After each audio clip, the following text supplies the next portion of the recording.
Yeah, ladies and gentlemen, without further ado, please welcome your next comedian onto the stage. Give it up for the one, the only, Zom Com! Good evening! Yeah, how are we doing? Good? I'm going to start with some new material. This is a routine I like to call ways that men start conversations with me. Hi. Can I buy you a drink? Oh, sorry, I thought you were a woman. Oi, puff!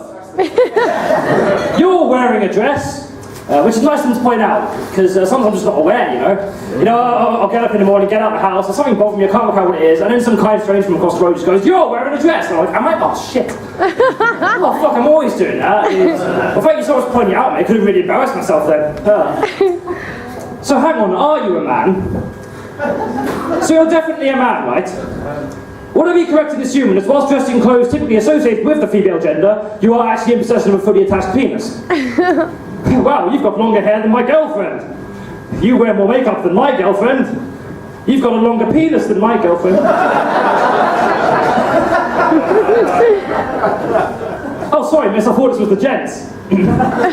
I'm not gay, but... Wow, you're ugly for a woman. Which implies I'm quite beautiful as a man. Really, almost a backhanded insult, really, isn't it? I genuinely had this one guy once say to me, he said, "Wow, if you were a woman, I would not fuck you." And I was like, well, good for you, I'm not a woman then, so, my place.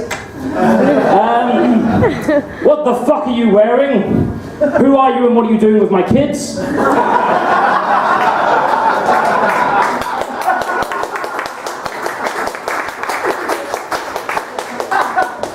And seriously, if you don't get out of my house, I'm calling the police. This next part of my routine is called ways that women start conversations with me. Wow, what bet did you lose? Oh, it's so cool that you let your girlfriend dress you up like that. Oh, is it? Well, I don't actually have a girlfriend. You know, I'm not a fucking Barbie, I do dress myself. You can be my gay best friend. Oh, can I? Oh, thank you, that's so generous of you. Just two problems with that. One, I'm not actually gay, and two, I don't really think I want to be your friend. You seem like quite a presumptuous bitch. I don't wear these anymore, do you want them? Fuck you for having nicer legs than me. Fuck you for having a better figure than me. Fuck you for having longer hair than me. Fuck you for making my boyfriend question his sexuality. And it's cool that you're wearing a skirt and all, although they are usually meant to be worn with some form of underwear. So good evening. As some of the more observant of you might have noticed, I am wearing a dress today. And I've been who likes tits? I've been a cross-dresser for about 3 years now, but I've only recently started wearing tits, and it is a massive confidence boost. I highly advise any performers in the room to wear tits more often, because it really does a lot for your confidence. It's like these cushions, just between you and the audience, to just absorb any negative energy and convert it immediately into joy and happiness. Like, I don't care what your sexuality is, there's not a single person in this room that can look at a pair of tits and not immediately feel better about themselves. Although I do have to admit, when people realise that I'm not actually a woman and these tits are fake, I do tend to get into quite a lot of shit. Because I noticed I do this thing recently where that if I feel threatened by someone, I will amplify my masculinity in order to attempt to intimidate this perceived threat. Like, I'll give you an example. Say I'm in a bar on a Friday night drinking on my own, which I do more often than I'm proud of, really. And I order a cockburger at the bar or something, and then I turn to the door and I see the skinhead geezer come in, and I catch his eye and he gives me this look which quite clearly says, "My high levels of testosterone don't quite agree with what you're doing. I'm going to confront you about it as soon as I've ordered the drink. But before he gets a chance to confront me, I'll turn to the bartender and go, actually mate, make that a beer." Then I'll grab the beer and I'll down it in front of him and I'll stand up and I'll look him dead in the eye and go, "What the fuck are you looking at, mate? What the fuck are you looking at? You want to go, do you? Oh, you want to take this outside? I'll fucking have you, mate." And he looks at me, he's like, yeah, come on, we'll take this outside. And then we go outside and I look at him and he looks at me. And then I remember that despite my relatively aggressive Cockney accent, that I can't fight for shit.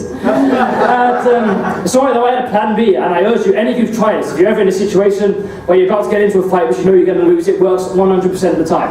What you do, right, is you look them dead in the eye, take a deep breath, and you say, "Buddy, you're a boy, make a big noise, playing in the street, you're gonna be a big man someday. You got mud on your face, you big disgrace, kicking your can all over the place, singing, we will rock you."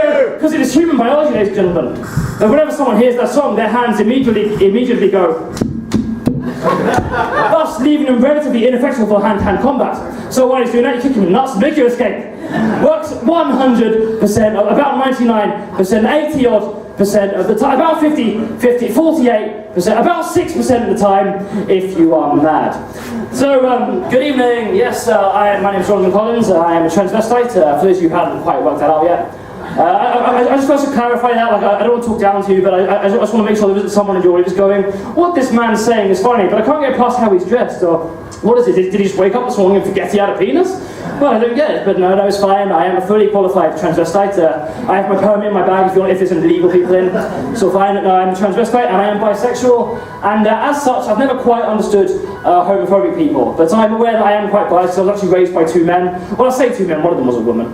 But, in fact, I was actually raised by Christians, and fuck me, when they found out I was bisexual, they absolutely didn't give a shit. I've always lived in a really laid-back household, really. It was kind of like, Mum, Dad, guess what, I'm bisexual. Oh, yeah, that's nice, now fuck off, watch Rich and Judy. They really didn't care, and because I was born up in such a laid-back household, I never really knew that homophobia was even a thing, so I was really surprised the first time I heard one of my friends at the time say, man, I really hate gay people, you know. It's like, what? No, you don't, you're 7. You don't hate gay people, you hate the fucking Green Goblin, Draco Malfoy. I mean, how are you even capable of hating a group of people at that age? The closest I was hating someone when I was 7 was when my parents got rid of cable so I can no longer watch Cartoon Network. I just don't get it, and even that was easily appeased by just a trip to Toys R Us the same day.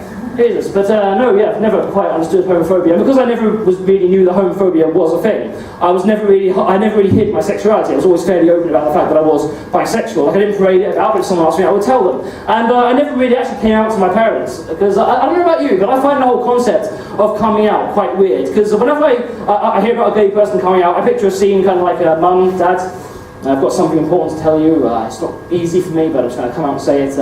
Rather than putting my penis into women's vaginas, I prefer to put it into other men's bottoms. Or for them to put their penis in my bottom, I'm flexible in more ways than one. But that really is the only way that your son can achieve orgasm, by having lots of hot kinky sex with other men. And the parents would be like, oh, okay, thank you very much for telling us, but we are actually eating at the moment. Like, if I had kids, I wouldn't want to know all that shit about their sexuality. I mean, I make it clear to them that I don't mind who or what they do with their penis and or vagina, as long as everyone involved is consensual and it's not loud enough that it's drowning out the anti-troll show. But it just strikes me weird that gay people are expected to tell their parents essentially how they like to have sex. Does no one else find that a little bit weird?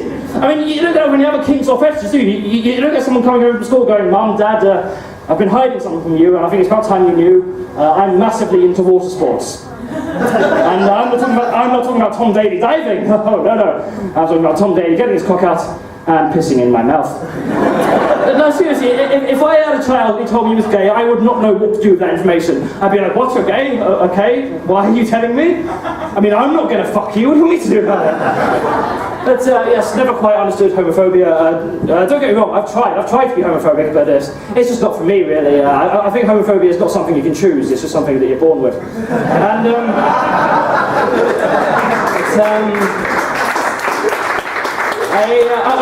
I tend to approach it with open mind. Like, I pride myself on being quite impartial. Even though I disagree with homophobes on pretty much every level, I will always enter discussions with them with an open mind. I will genuinely listen to what they have to say. I mean, maybe homophobes do have a genuine, good, valid reason as to why that they're such cunts. But alas, the argument I usually hear against gay marriage is, well, the Bible says Adam and Eve, not Adam and Steve.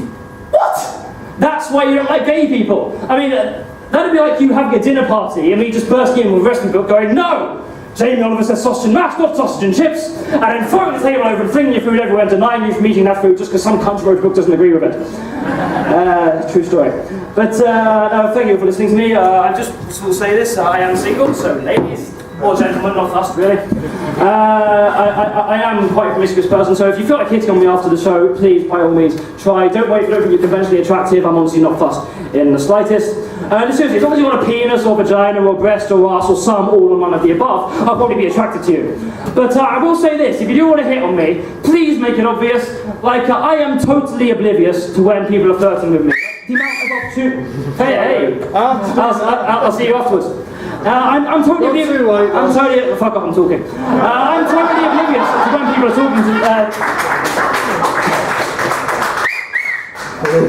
No, I'm totally being disappointed when people flirt with me. Like the amount of opportunities for sex that I've missed just because I haven't realised I've been hit on just isn't funny. Like genuinely, this girl who I'd never met before bought me a drink once, which as most sane people know is basically code for I'll give you free alcohol if you fuck me at some point before one of us dies. But that's not the way my brain works. The way my brain works is if a girl starts talking to me at a pub, oh, she's just being friendly. She buys me a drink, oh, she's just being generous. She starts holding my hand, maybe she doesn't quite grasp the concept of a handshake. She kisses me on the cheek, maybe she's a little bit tipsy and just shows friendship through small acts of intimacy like that. She kisses me on the arse cheek. Maybe she's a little bit tipsy and just shows friendship through small acts of intimacy like that. She grabs my cock through my trousers. Maybe she's a little bit short-sighted and was going for a wallet and missed. So you might back to her place. Maybe she'll show me her extensive paperclip collection, full of paperclips of all different sizes, colours and materials. She starts making out with me. Maybe this is some kind of cultural custom that I'm just woefully naive of. She starts undressing me. Maybe she's misread my body language and just thinks that I was too hot when actually I was rather chilly. She puts my cock in her mouth and starts sucking it. Maybe she's got a bit of food stuck in the back of her throat. She just needs something to push out of the way. She starts undressing herself. Maybe she wants to show me a conveniently placed birthmark and a little bit of skin between the vagina and the anus and the shape of Henry VIII. She gets on top of me and starts riding me.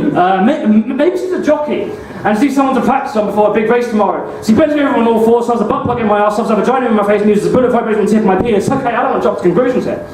But I think this girl might kind of be into me. I think this is my job. Enjoy the rest of your night.